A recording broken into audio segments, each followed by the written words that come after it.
All right, we're recording, so whenever you're ready, take take Great. take it. Take it away.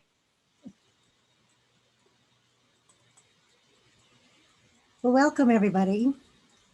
I'm Lorraine Weiss. I'm the education coordinator at Shaker Heritage Society, and we are located on the site of the original Shaker settlement in the US. We're located in Albany, New York, in the town of Colony. So the presentation is something I put together after, I think it was someone on a tour, excuse me, said something like, I was talking about the division of labor between the brethren and the sisters. And this person said, well, it was all just women's work. And I thought, well, what does that mean? What was the women's work at the Shaker community? And we'll see, it was pretty complex, and it was certainly valued equally to the brethren's work. A few caveats here. I want to note, someone actually just asked this. The Shaker religion is a continuing religion. There are 3 Shakers practicing the faith at the Sabbath Day Lake, Maine community. And I also want to mention that in talking about the Shakers, at one point we are talking about 22 communities. And for Albany, we're talking about 162 years. So the information I'm presenting is a series of snapshots in time. It is not black and white. It is not for all time. It is not for all communities all the time. So there's a lot of variety. um, and for Albany again, that's 162 years. It's very nice tonight to have a number of people who have contributed so much to what we know about Shaker life. Glendine Morgan, Jane Crossway, Steve Miller, a number of other people who also are volunteers with us and help us carry out our mission, which we really appreciate. So it's nice to have all of you gathered as we can gather these days. So in talking about Shaker women, of course, we're going to start with Mother Ann Lee. This is her grave in our cemetery on our site. We just celebrated her 285th birthday as best we can. You'll notice that she was born on Leap Day. But really, maybe the first woman we should be talking about is Jane Wardley. With her husband, James, she formed a society that broke away from a Quaker congregation. And they inherited some of the practices of the Quakers, one of the most important being that women were allowed to fully participate in the worship services. This is very different from most other religions for decades, for centuries, actually. The society is known as the United Society of Believers in Christ's Second Appearance. And in addition to the Quaker heritage, they're influenced by other Protestant groups. Their worship evolves to include dancing and singing, dancing in a very individualistic manner, very ecstatic. And because of that, they are given the nickname Shakers because of their shaking during their dance. They call themselves believers. One young woman named Ann Lee joins this congregation. She is a blacksmith's daughter. She is illiterate. She is a mill worker at one time. And she is married to a blacksmith. Unfortunately, they lose all 4 of their young children before the age of 5. She has always been a very devout person, and she is seeking salvation. She feels that she's been punished, losing all of her children. And so she joins the society along with her father and brother, and she readily becomes recognized as a leader because of her spirituality, her strong visions and dreams, and because of her charisma. The Shakers are very adamant about their views of religion. They are preaching on street corners. They are occasionally interrupting church services to tell people that they're worshiping the wrong way. This is threatening, certainly, the established church, and they are fined. They are imprisoned, and Lee is thrown into prison. And after a number of years, a small group decides to immigrate to the United States. It's actually North America. It's a British colony, of course, at this time. So 8 people leave Manchester, England. They arrive, I'm sorry, 9 people leave a company, 8 people accompany Anne Lee to New York City. They land in New York City in 1774. And 2 years later, they make their way north to the manor of Rensselaerwyck. They lease land from a patroon. This is the manor system still. They have arrived in the US just as the Revolutionary War is heating up.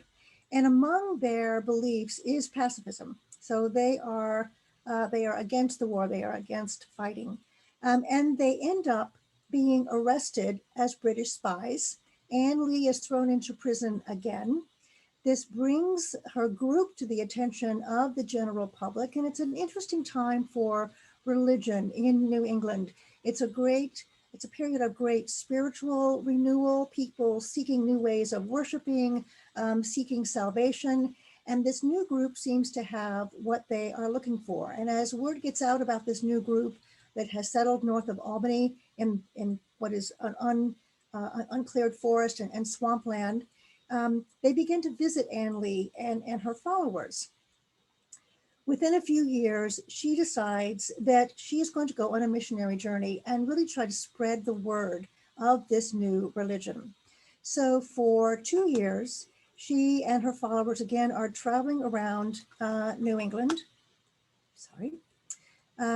and going to a number of communities to try and convert people to this new religion.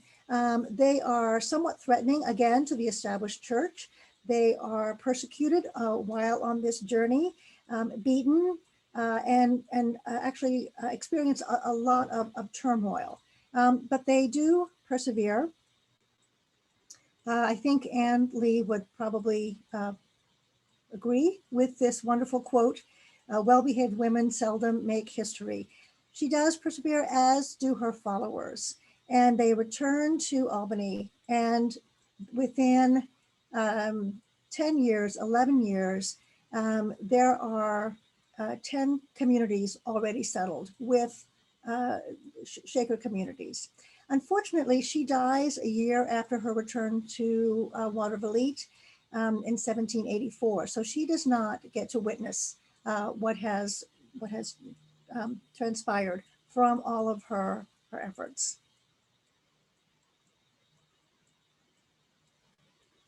I want to clear something up, or at least clarify something. I'm calling this community Watervliet. Why Watervliet?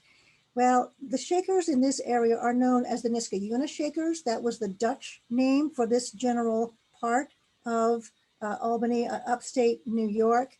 Later on, it becomes the town of Watervliet in 1788, and the town of Watervliet encompasses most of what's now Albany County.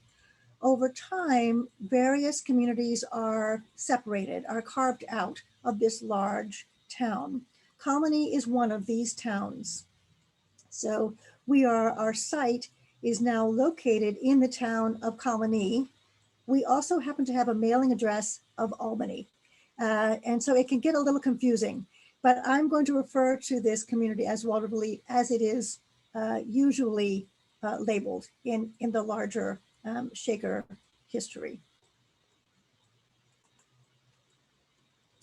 So the Shakers established a community here. There are 4 families established between 1776 and 1810. And you can see here the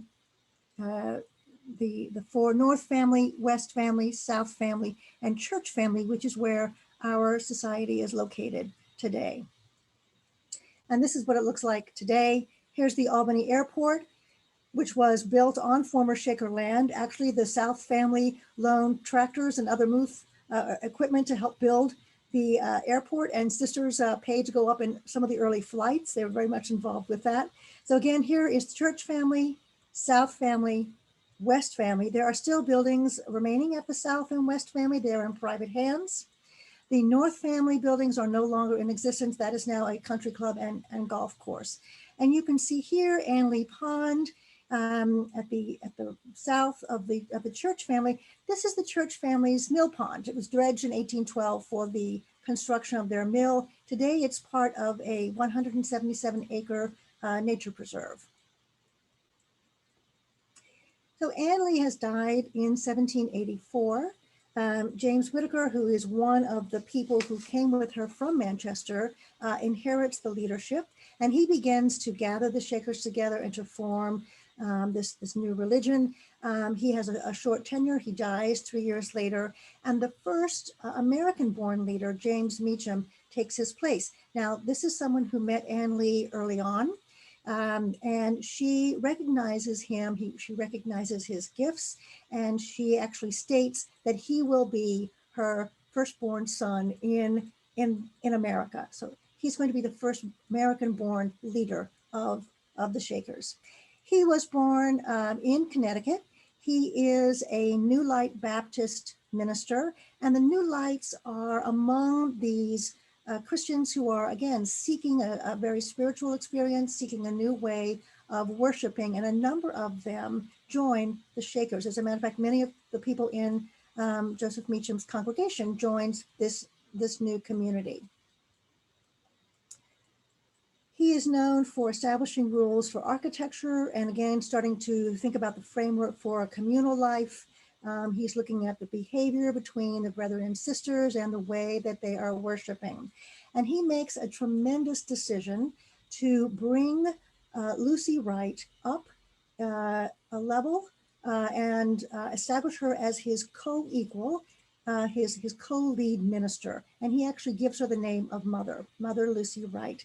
She is a young woman who joined the Shakers with her husband and his family. We understand that her husband joined first, as did his family, and she made the decision to join in. She is recognized early on by Anne Lee. When Anne Lee goes on the missionary journey, Lucy Wright is put in charge of the sisters back at Waterville. So she is a leader early on in the history of this community. So together, Joseph Meacham and Lucy Wright, and I should mention she is also buried in our cemetery, they began to work together in partnership to really codify and establish this new religion.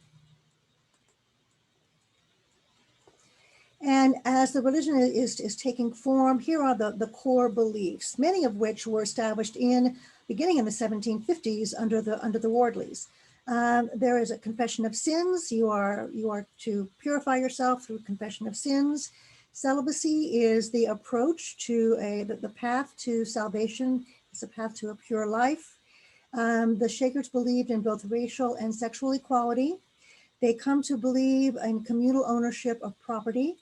They separate themselves from the outside world. They are pacifists, and they have a devotion to industry, to working, to perfection. They are trying to create a heaven on earth. Again, part of the very important core beliefs is this equality of men and women, of brethren and sisters. And they share responsibility at each level of the society. So they are the ministers. Mount Lebanon becomes, while Waterville is the first settlement, Mount Lebanon becomes the lead ministry.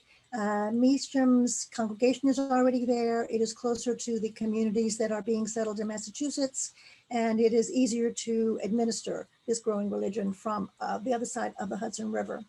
So lead ministers are both men and women. The elders of the community, the religious leaders, are also men and women, elders and eldresses.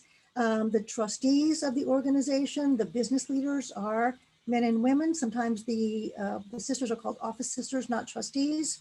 And then you have deacons and deaconesses, and these are the people running the everyday lives of the Shakers.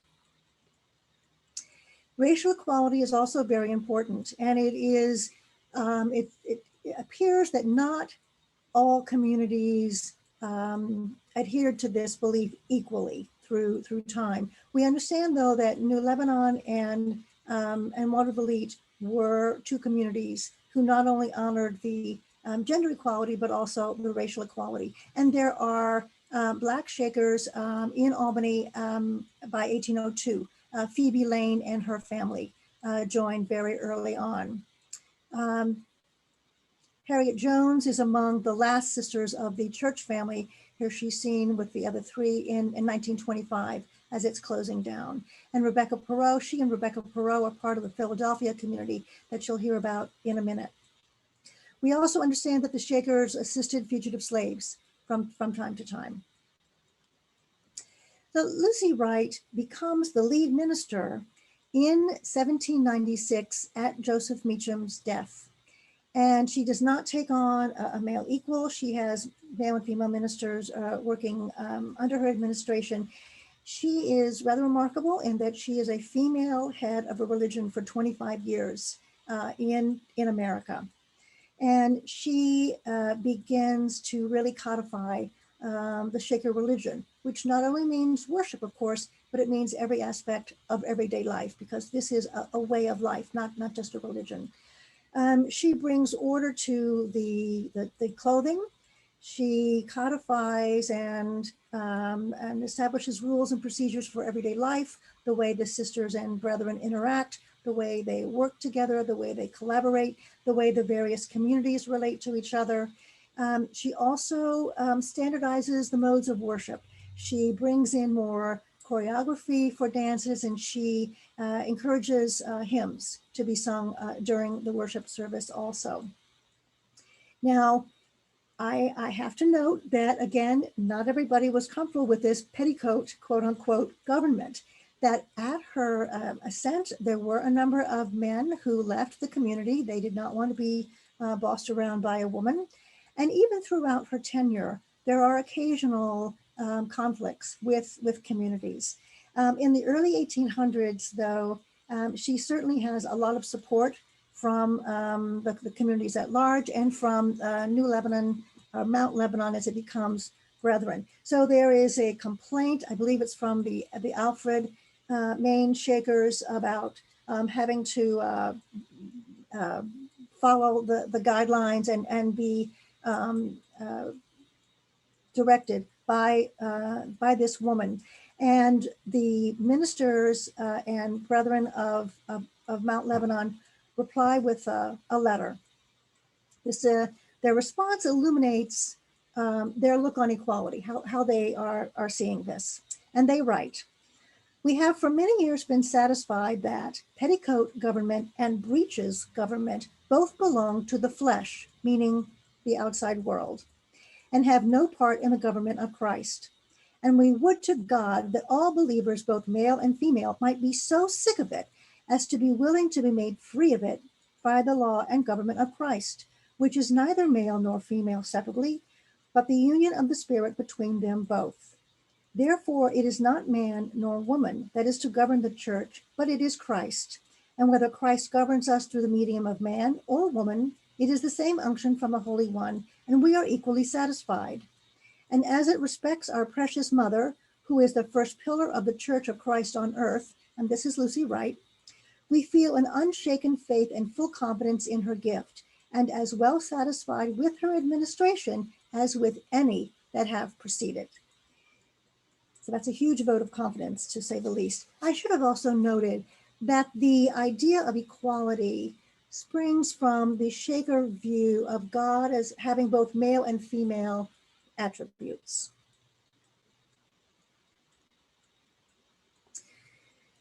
So Lucy Wright has, again, set forth all of these procedures, all of these rules. Free Gift Wells, who is a brother in the Waterville community, is trying to get her to write these down, and so that they can be published and distributed among the communities, again, to literally keep everybody on the same page, you might want to say.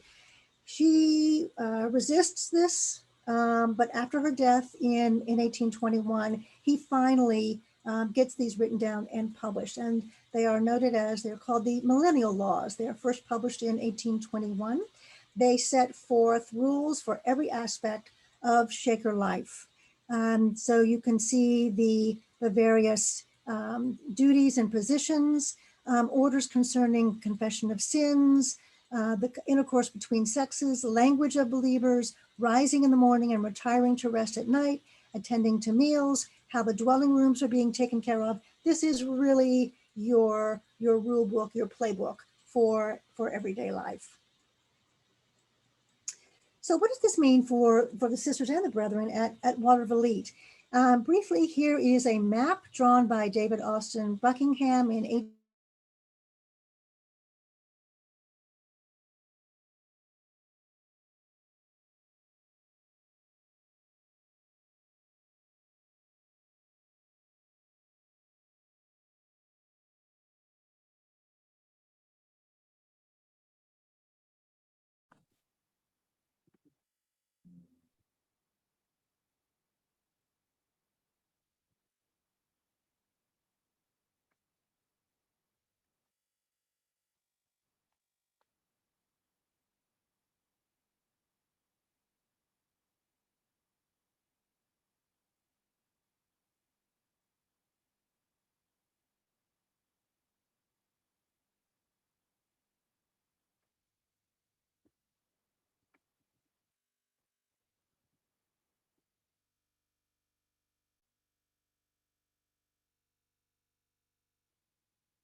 Hi, everyone. Sorry about that. Looks like we've got some technical difficulties, Let's see. and we are recording this program, and this recording will be made available to folks afterwards. Lynn was asking if the PowerPoint could be made available.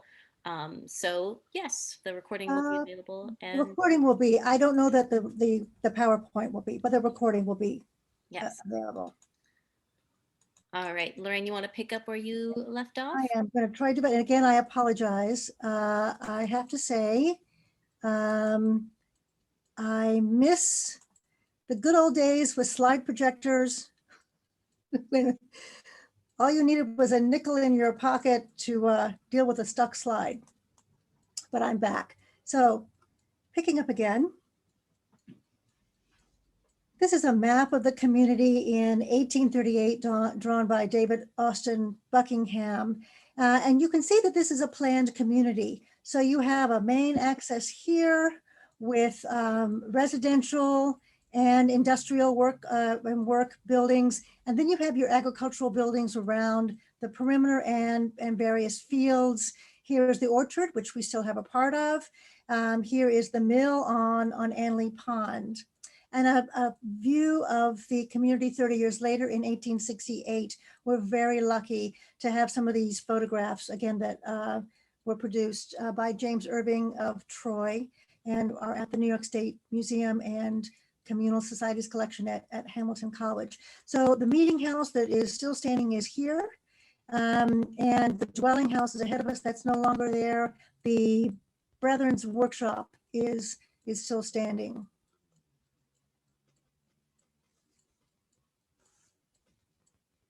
So how did people get to the Shakers? Again, this is a celibate community. So they are relying on people to join. They're relying on converts. And people come in a variety of ways. I mentioned that many congregants joined. Sometimes they are joining, like Mother Lucy Wright's family, as a whole family. Sometimes they are coming alone. It is perhaps a widowed mother with children. And sometimes it is just the children themselves. There are instances where the Shakers are taking in a number of orphans, didn't have the social service network that we have today. And in some cases, the children are indentured to the Shakers as they would have been indentured in the world. And the world is the Shaker term for non-Shakers, by the way. So in the world, you would indenture your child to a cabinet maker or a shoemaker or a tinsmith.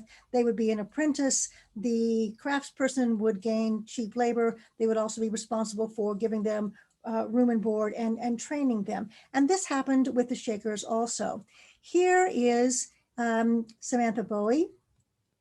And here she is. This is her indenture papers. Her father brought her to the Shakers when she was 3 years old. And the contract is drawn up with the Shakers. And in part, it reads, she is to remain with the Shakers until she's 18. She's going to be trained until she's 18. during all which time the said apprentice shall well and faithfully serve her said guardian and obey all her lawful commands, and shall in all respects conduct herself in a faithful, honest, and moral manner, and is good and a faithful apprentice. And the said Clarissa Vedder covenants with the said Mary Ann Bowie that she will teach and instruct the said Mary Ann Bowie, also called Samantha, or cause her to be taught or instructed after the very best way and manner she can in the mystery and occupation of domestic economy, or such other manual occupation or branch of business as shall be found best adapted to her genius and capacity. That she will furnish and provide said apprentice with meat, drink, washing, lodging, and suitable apparel, and other things necessary for said apprentice. That she will cause such apprentice to be instructed to read and write, and also the common and general rules of arithmetic. And at the expiration of her service will give said apprentice a new Bible. Now, whether you joined the Shakers as an apprentice or you came as an adult, you were trained in the religion. If you were a minor at the age of 18, you could decide whether to stay with the community or leave. If you had come as an adult, and again, you were trained with the religion, you decided whether you were going to stay and agree to follow the rules of the community. And you would sign a covenant stating your determination to be a part of this community. I should point out this was not a cult. If you signed the covenant and you changed your mind, you were allowed to leave. And in some cases, if you left and you realized that you had made a mistake and you wanted to come back, depending upon your conduct while you were part of the community, you were allowed to come back. These people were a compassionate people, I should say. They took in people of varying abilities, in some cases knowing that they would not be contributing members of the society. But this was a very compassionate community. They took in people with various intellectual and physical disabilities. And there was also a phenomenon called the winter shaker. People who would show up in November when the weather was getting a little bad, and they would stay over the winter. And about this time of year, when we have hope of spring coming, they might be on their way down the road. So again, depending upon the atmosphere of the general family or the community, there was a phenomenon known as winter shakers.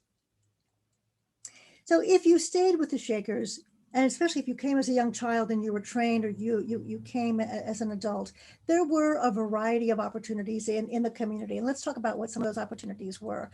First of all, as mentioned, you were educated. Girls and boys received equal education, although separately. The girls went to school in the summer, the boys went to school in the winter, because the boys were working on the farm in the summer, although again, everybody contributed towards the work. So the girls would also have responsibilities throughout the year. Women participated fully in the religious life of the community, as I mentioned before. The women were allowed, actually encouraged, to participate in the services, speaking, singing, and the eldresses, who again were the spiritual leaders of the communities, were the ones responsible for hearing the confessions of the sisters. The elders heard the confession of the brethren and boys. There were a number of key events at Watervliet. One was the era of manifestations. It was a very important development, and young girls and women were key participants in this. It was an era of spiritual revival, known as era of manifestations, or sometimes Mother Ann's work. It began in 1837 with young girls at the Watervliet South family experiencing visions and going into trances. And many young girls and women, along with some men and boys, became what were called instruments. So they were receiving information from the spirits and relaying them to the rest of the community. This began at Watervliet and eventually spread to other communities. And it was a period of about 15 years and resulted in an enormous outpouring of new songs, new poems, and works of art known as spirit drawings. And you see an example here on the right. This is a drawn expression of a dream with certain symbols and certain pieces of information, again, relayed through the instrument by the spirits and presented to the rest of the Shaker community. Another very important development at Watervliet during this time was a book written by Sister, later Eldress, Paulina Bates. This is a text. It runs to 700 pages eventually, and she is receiving dictation from an angel. Again, she is an instrument, and this becomes such an important piece of work that she is actually excused from her other responsibilities. It is later edited, and it is published for the other communities and for the world.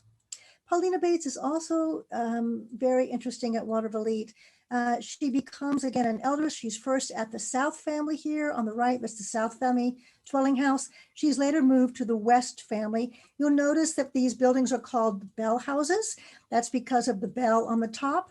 And the bell ran your life. So it lets you know when to get up, when to say your prayers, when you were going to eat, when you were going to work, when you were going to worship. Both of these buildings are still standing, by the way. They are in private hands at the South and West families.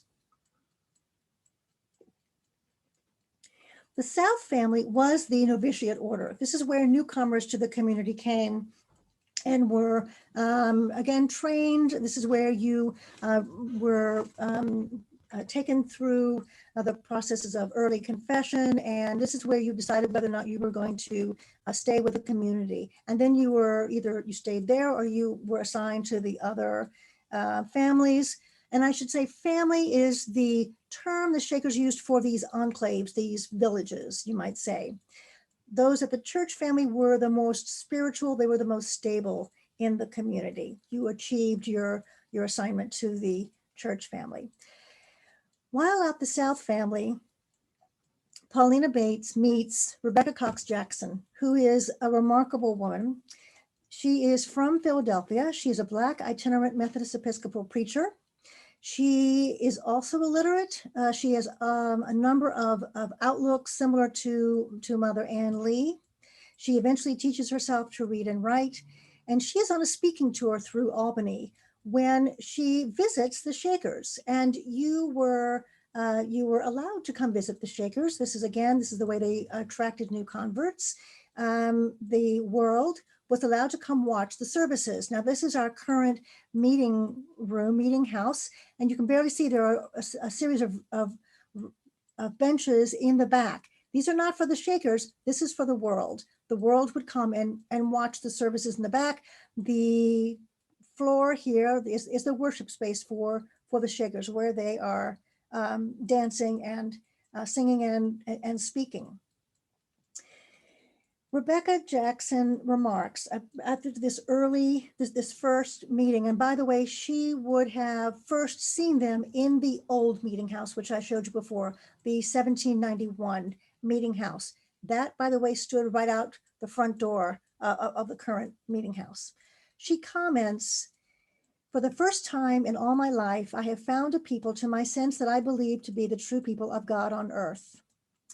And she eventually comes back. She takes residence in the South family, and she finally joins the community.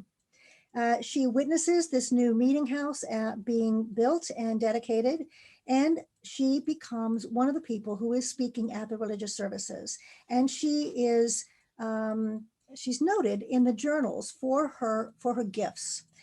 So here's something from 1850. "A large number of spectators attended public meeting today, and Rebecca Jackson, a colored sister, addressed them in a very feeling manner.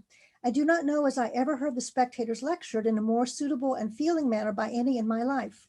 Every sentence and word seemed to come with weight and power and breathed faith, love, and goodwill to the children of men.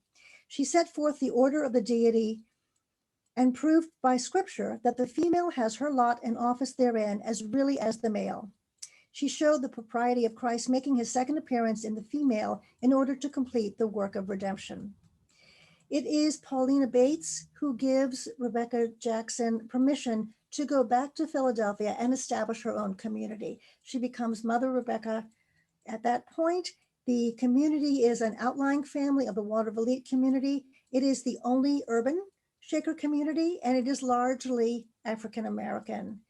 When Paulina Bates later is moved to the West family, she continues a very strong relationship with the Philadelphia community. And for decades, the Waterville Elite Shakers are visiting and mentoring the Philadelphia Shakers. When the Philadelphia community closes in the late 1890s, the remaining members move back to Waterville Elite and live out their last days there. So the women are also part of the business structure of the communities. They, again, are the trustees. This is the trustees building. This is the way it is today on the right. The trustees are the public face of the community.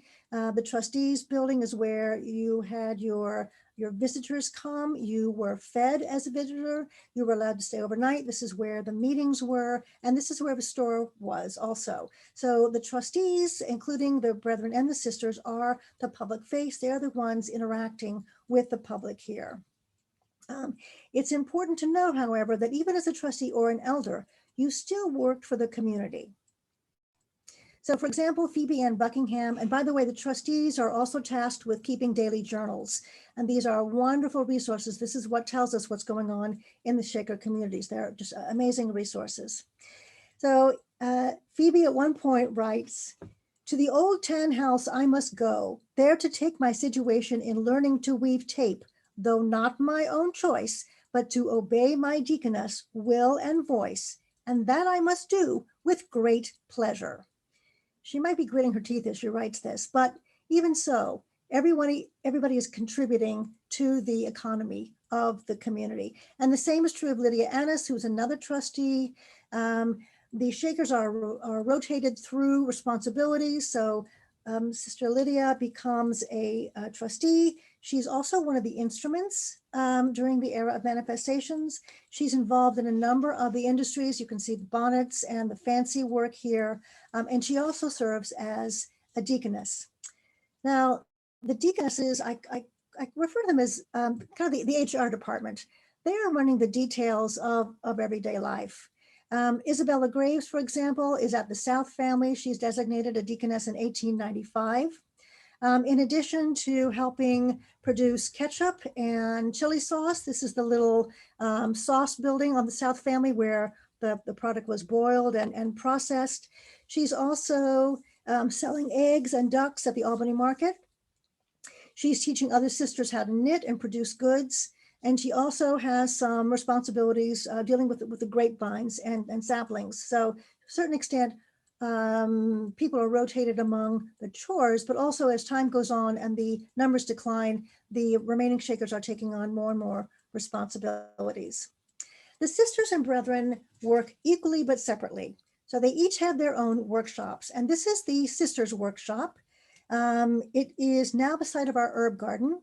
You can see that there are 3.5 floors here. The dairy was located in the basement, and there were a number of other workshops that changed over time as the economy changed over time. The images on the right are of the South family sisters workshop, and they show that the Shakers adapted over time and became more acculturated. They are taking on some of the Victorian era ideas of decoration here. So again, the deaconesses are really running the show of these industries and of everyday life. Glendine Workland notes the importance of reciprocity, the way that the brothers and sisters are working together. They are dependent upon one another. Their tasks are interdependent, and their collaboration is really essential for the overall success of the community. And let's look at some of the industries. I happen to think that one of the main industries is feeding everybody in these communities. At the height of the Waterville Elite community, there were 350 people approximately among the 4 families. So you could have had 100 people to take care of. And feeding this large number of people required a lot of organization and effort. This is the dwelling house, which you saw in the other photograph. Men and women lived here, sisters on one side, brethren on the other. The dining room was incorporated into this building, as was a lot of storage. And here you have a dining room at Mount Lebanon. Again, people were rotated, sisters were rotated in another kitchen, so you weren't peeling potatoes forever. And some cooks were better than others. There are journal entries that state how happy people are that a certain sister is either leaving the kitchen or returning to the kitchen. Um, so the sisters are cooking and serving the food, but the brethren play a very important role here also. They are the ones building the kitchen. They're the ones equipping the kitchen, providing up-to-date equipment and good workspaces that will help the sisters nurture and feed the community. So again, intertwining responsibilities. The sisters also played a huge role in the production of food, harvesting, processing. Here is Anna Case at the top with a group of girls processing corn. These are sisters in possibly hired labor at the bottom, harvesting beans at the North family. And here's our little drying house for apples and other fruit. As Miriam was mentioning at the beginning, apples were a huge part of the Shaker diet and also the economy. Selling applesauce and other products from apples was very important. And so you'll see a note of Applebee's taking place here. This is a transcription of a journal. You can see just how much work. Canning corn for days and days. Then one day, washing, ironing, and canning tomatoes. Washing, iron, canning tomatoes, drying corn. Applebee at night, sisters all busy cutting apples for apple butter. So again, huge amount of work and effort needed to feed the family, but also produce goods for sale.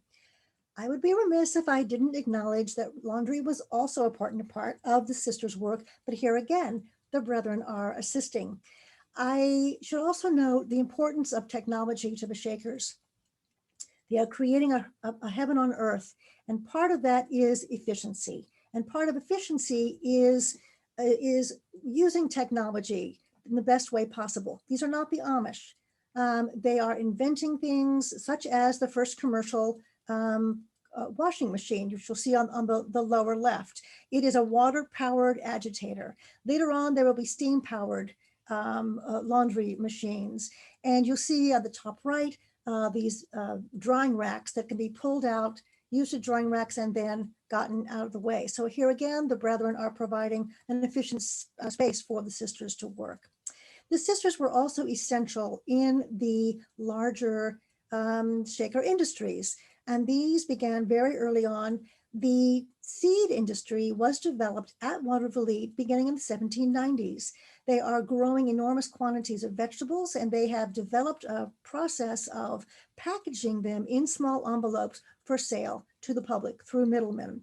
A huge amount of work required. You can see how many types of seeds are for sale here. This is the seed house that was on our property. You can see to the right, there's our little garage that is still standing. And again, the sisters were very active in harvesting in some cases, washing seeds. There's a journal entry where 30 pounds of carrot seed was washed. That's a lot of carrot seed. The sisters and girls were also pasting the bags together, the envelopes, packing the seeds. The brethren are the ones taking the seed on the road to sell to middlemen. But the sisters are an important part of this and also of the herbal medicine industry. The Shakers are credited with establishing the first medicinal herbal medicine industry in the US. This is 1800 in Mount Lebanon. And it is spreads to Watervliet by 1827. The first catalog in 1830 from Watervliet has about 140 herbs and extracts. By 1860, that will grow to almost 300 items for sale. Huge industry, very important part of the economy. So the Shakers were separate from the world, but they were not isolated. They were very much tied into the world through their economy. They are buying and selling products from the very beginning. Again, this is a large scale effort. At one point, there are 5 acres just of roses for the rose water they are preparing. I'm pleased to say that we have a wonderful representation of this industry on our site today. We have an herb garden lovingly maintained by a group of volunteers known as the Garden Buds. Each plant is labeled according to the uses for food, medicine, and sometimes textile production. It's a wonderful site to visit. Canning is another huge industry here. Now this is the laundry building on the top right. And then what you see as a one-story garage is the site of the cannery, which you can see a photo of in the lower right-hand corner. Sorry, the laundry building is up the upper left. And you note that these journal entries talk about, again, the volume of work here. Two sisters labeling tomato cans all day, 100 dozen cans of tomatoes, 75 dozen cans of beans. They're selling 100 cans of tomatoes to New York City, 3 truckloads of tomatoes to New York City, and they're canning corn. All hands to pears and plums. They put up 90 quarts of plum and pear jam. And so it's not surprising that Anna Gepper in the Journal of 1919 remarks, finished canning up for this year, thank the Lord. You can imagine. I want to also note that if you look at the label, the can label here, you will see that Anna Case is noted as the trustee. It was customary to put the business leader, those responsible for the business, as the kind of the name of the company on product labels. And so at this time, Eldris Anna Case is the trustee for the South family. Sisters, of course, are also producing great quantities of textiles and clothes for their own use and for sale. They are spinning linen, they're weaving linen, they're processing wool for cloth and yarn. They are also making clothes. The item at the lower right is a wonderful wooden pattern for boys' shirts. Certainly a paper pattern would wear out very quickly if you were making 100 shirts, but a wooden pattern is far more durable. And you can see on the lower left that, again, the girls are being trained in these skills. They are part of the production from a very early age. This is a wonderful piece of work by Breese Honeycutt, who is also joining us tonight. And it just really puts into perspective the scale of work. So her wonderful analysis of the amount of work being done compares the length of the product to the length of the runway at Albany Airport. This was actually for an exhibit called Everyday Perfection that was at the Albany Airport. This is part of a piece called Spooled. And you note that here it says 696 runs of tow and linen were spun. Well, a run is 1,600 yards. The airport runway number 1 is 2,834 yards. So if you have 1,696 runs, that equals 1,113,600 yards produced in 1836 by the church family alone. That is equal to walking the runway 393 times. It's just a wonderful aha moment of just how much work these women undertook. They were also very involved in making other goods, both for themselves, but also for sale to the public. Straw bonnets were very important, straw mats and baskets. And again, a very large scale, 1836, they're making 1,600 bonnets, mostly for sale as far away as New York City and Boston. Some of the communities are also, these items are also popular in the world. The Dorothy cloak was another very popular item of clothing made by the sisters for sale to the outside world. And certainly fancy goods was also very important. A number of sewing tools and other kinds of household items, fans for personal use, and cleaning items such as the duster or mop. All of these items were sold at the store that again is located in the trustees building.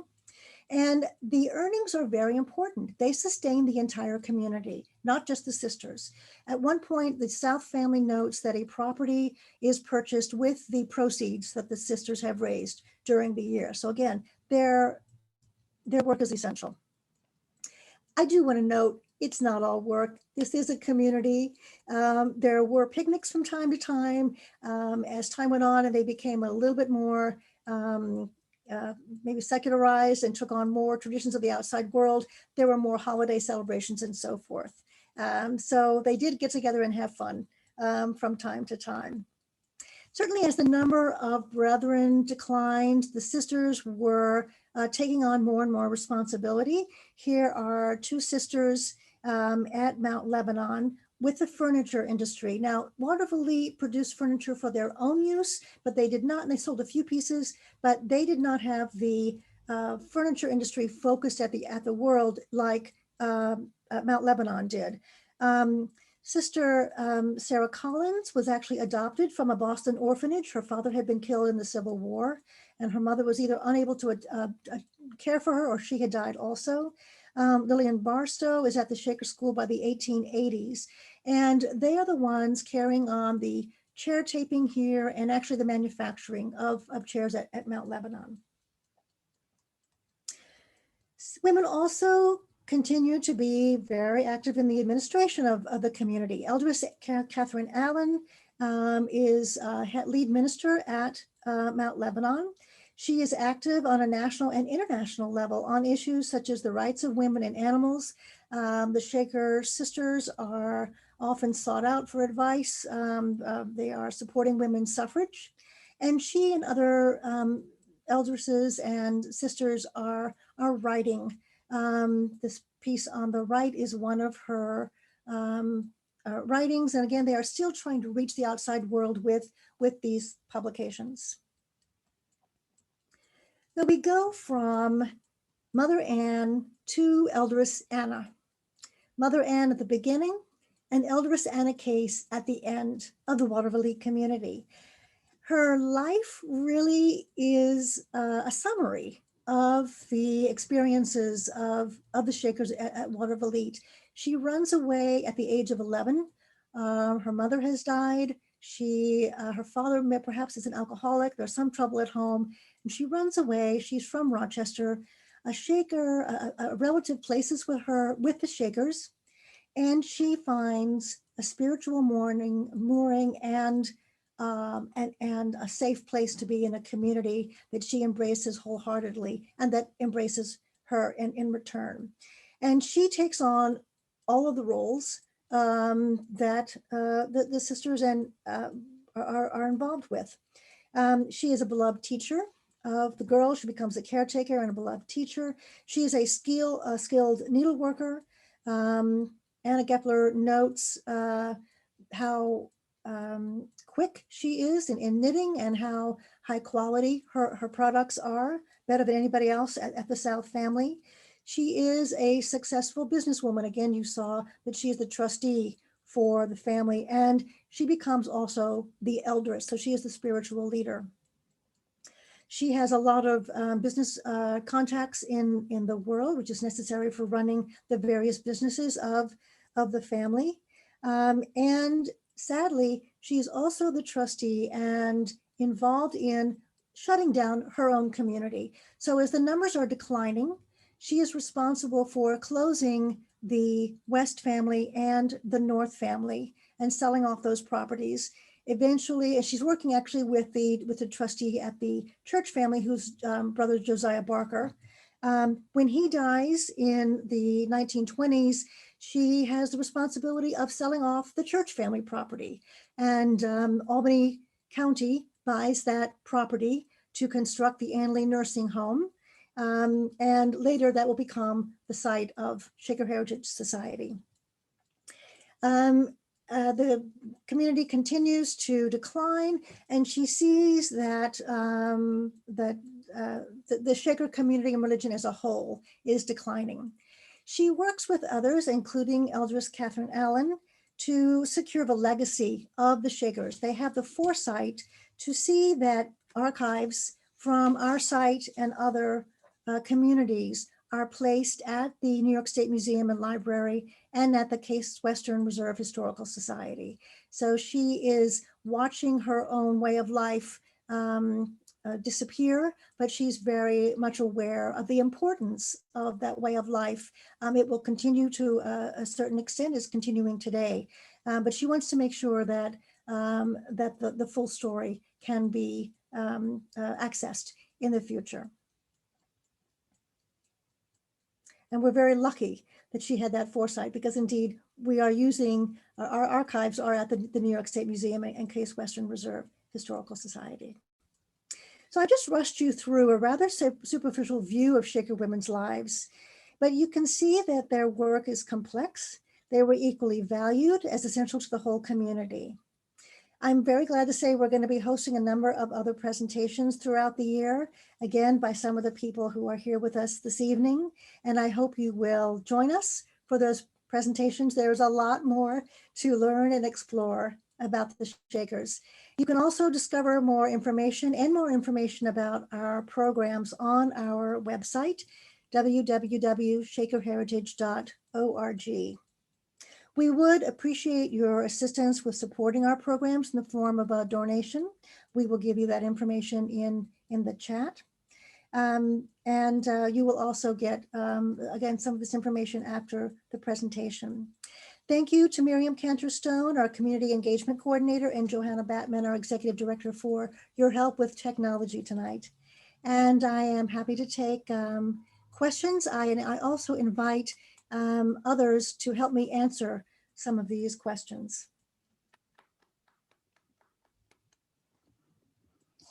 So you can either raise your hand or you can unmute and ask a question if you have something. Numerous other religions were split or impacted by slavery and the Civil War. Did these impact the Shaker community? The Civil War itself did not. The changing lifestyle of the U.S. Impacted. I should note also they are pacifists, and the Brethren did not serve in the military. So the way they were impacted was they were fined heavily for not, and in some cases jailed. And it's during the Civil War that they actually finally work out an agreement that they will be excused from military service. So that is one of the impacts of the Civil War. But it does not split the community, as far as I know. And, you know, Jane and others, please feel free to jump in. Other questions? What was involved with confessions? Let's see. Were believers supposed to make reparations? The confessions, and Jane, I hope you'll help me with this. The confessions were how you had sinned, and it was a constant process. And you would simply try to mend your ways and to stop the behavior that was sinful. Jane, can you answer the question about reparations? I'm not familiar with any kind of. I do not know anything about reparations. Okay. But confession was to confess that you would give up your old life and move into the new life of the community. And that took a number of stages in terms of economics, as well as spiritual practice, as well as your giving up any form of lust in order to join a celibate community. So if you confess your past sins, you have told on yourself and your past, and you are now cleansed according to the community, as they accept you, to bring you into this whole new world and practice of behavior. Other people may be able to make even more astute comments on that, but as confession really is the threshold that says I'm giving up the old and taking on the new. But then it was also continuous. It wasn't, it was certainly it was the first big step to joining, but then it was continuous throughout. That's right. I've been too selfish. I have spoken out of place. I need to learn to shut up. Right. I disobeyed my deaconess. Right. Yes. I had bad thoughts. Right. Yeah. Okay. My understanding is that the Civil War cut the demands for Shaker products, however, which influenced many other communities. And that is true. It did have an impact on their economy. That's correct.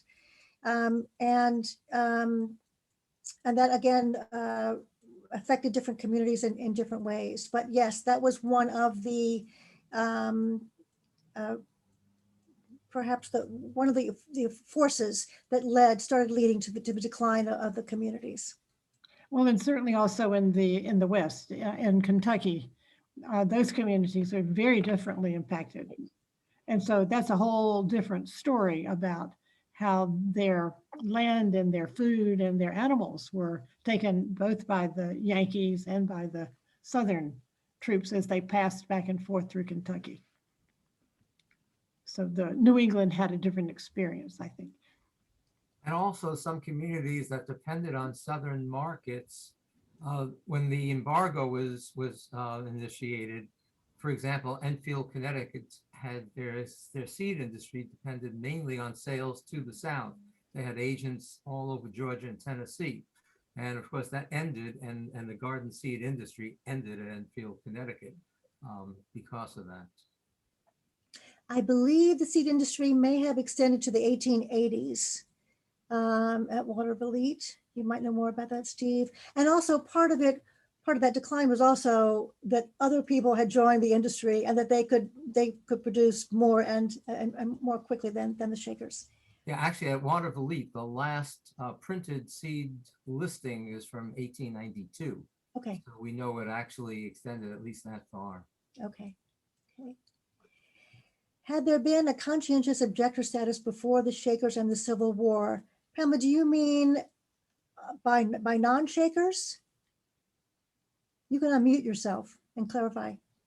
So again, the Shakers were always pacifists. So in every conflict, they did not fight in the conflict. Interestingly enough, there were veterans who did join the Shaker community. So you will actually see some American flags in our cemetery. Steve, go ahead.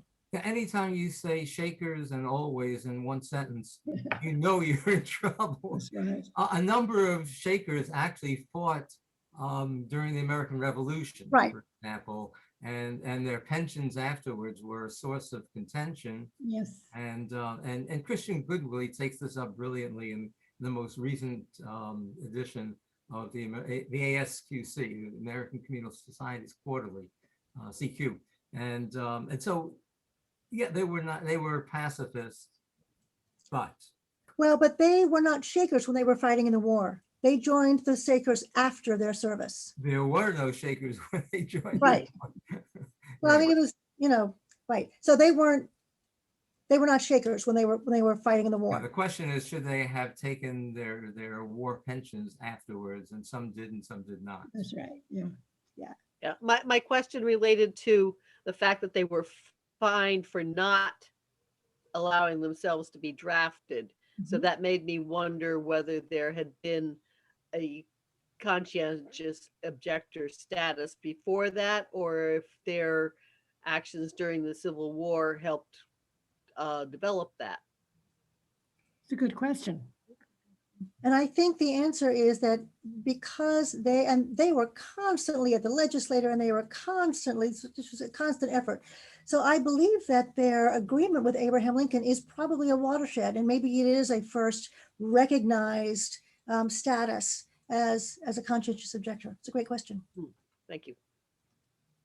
I'll just add a little bit. They were actually dealing with the law, gosh, as early as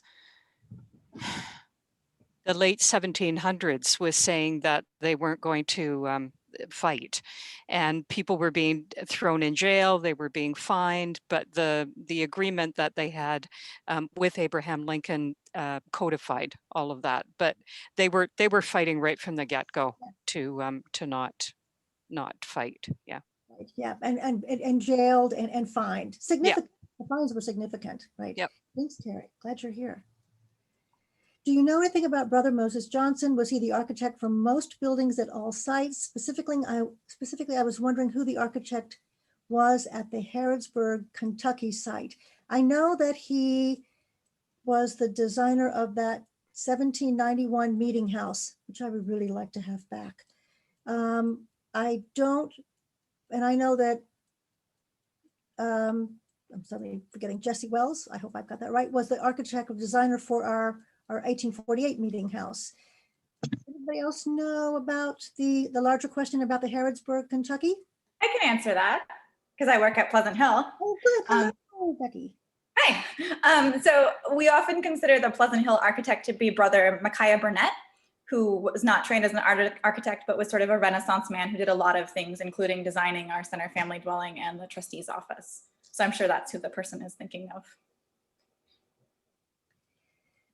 Quakers who were also pacifists, that's true, but some became involved in the Underground Railroad and abolition. Did the Shakers stay out of 19th century politics? No, in a word, they did protect, help and aid fugitive slaves at Watervliet. And a number of the people who visited the Shakers were social reformers and others interested in this communal society. In some cases, they were establishing their own communal societies. I should have noted that the Shakers are really seen as the most successful of the utopian societies in the US. As I mentioned, people like Eldridge Catherine Allen did participate in the larger discussions about suffrage and women's rights. They also were involved in a very key case.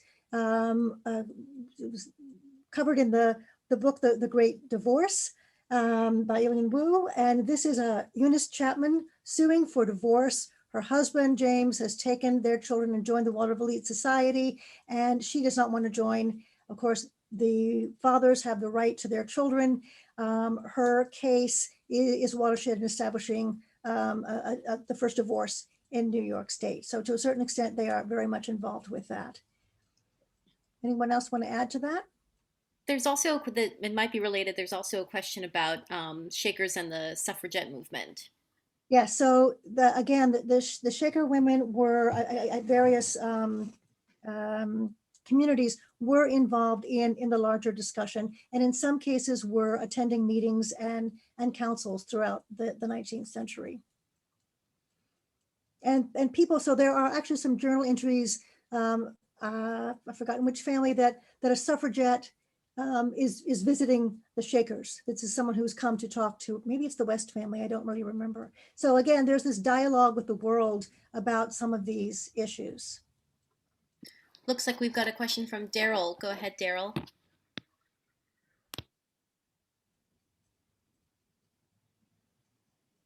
No? Can you unmute?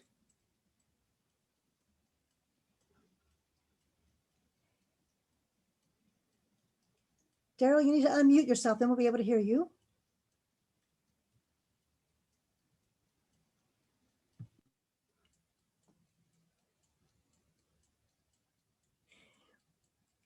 Okay, you can speak, or you can type your question in chat, either way.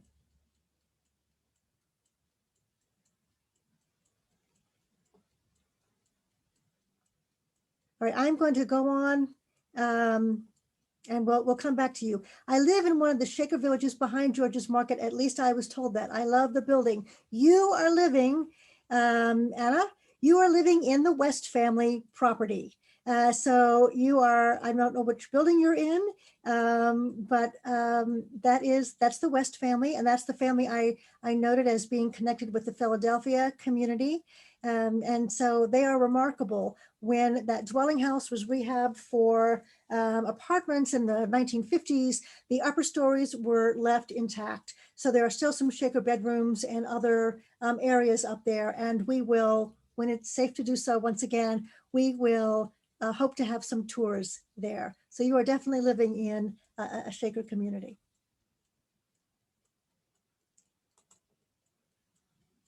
Two brothers. There were two brothers, if I recall from my own Shaker research, there were at least two brothers who disagreed and left to fight in the Civil War. Also, they did negotiate in the beginning of the conscientious objector right. Okay.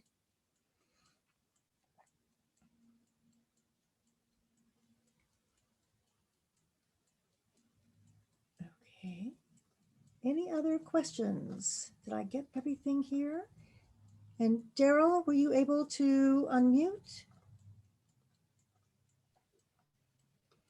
Anything?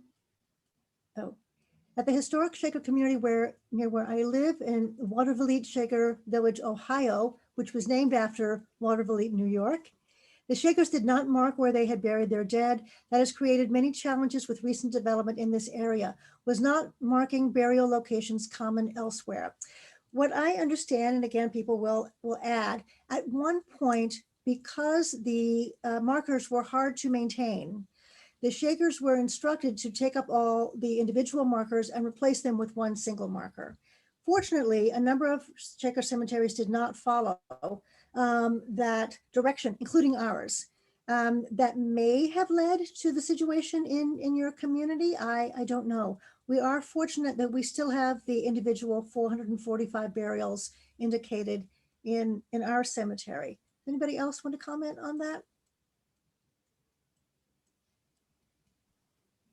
When I was touring Hancock Shaker Village, being efficient, they recycled a lot of the gravestones, and there was actually some in like the ironing room and the kitchen and stuff like that, and used sidewalks and different things. And they still had a room with a bunch of them stored in it. So that was cool too, to see. Yeah. So they did take them up. Daryl notes there is a book called Maps of the Shaker West that contains some interesting information in a footnote. In the 1880s, there was a professor who sent out survey questions about the Underground Railroad. A former Underground Railroad conductor from Ohio, answering through his son-in-law, identified individuals. I'm afraid you were cut off if you want to type in the rest of your information, but okay, so Maps of the Shaker West will have more information about the Underground Railroad. And Becky Sewell's notes, at Pleasant Hill, there was never a burial map chart as far as we know. Again, we're very fortunate that in the 1940s, someone mapped our cemetery. And we're especially fortunate because those gravestones have deteriorated to the point where most of them are not readable. So we are lucky to have a map of the individual burials. Union Village Shaker community was a participant in the Underground Railroad. Okay, thank you, Daryl.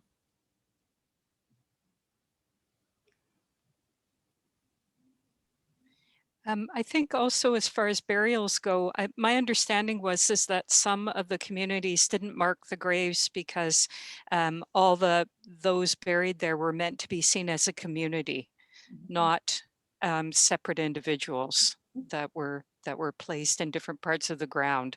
They were all together people within a community. That's interesting, and it's reflected in our cemetery by the uniform, very modest grave markers, that they are all equal. Mother Ann's stone is larger and more prominent, but I think that her original stone was not. I think that was a later decision. Our cemetery stones were replaced in the 1880s. Mm-hmm. That may also be a little bit later, but yeah. So that whole egalitarian outlook is reflected in some of the cemeteries in various ways. Yeah, same idea as early on, no one was allowed to put their initials on anything. If they made something, they couldn't sign it. They couldn't have their initials on it as if they owned something, all of that. You know, they were very much part of the larger community. Yeah. Which is a little frustrating to us since we want to know who made what chair. Sometimes Yeah. you can find stuff that's later on if someone was really very good, like Free Gift Wells, but in many cases things are not signed. Yeah, Mm-hmm. Great point, Carrie.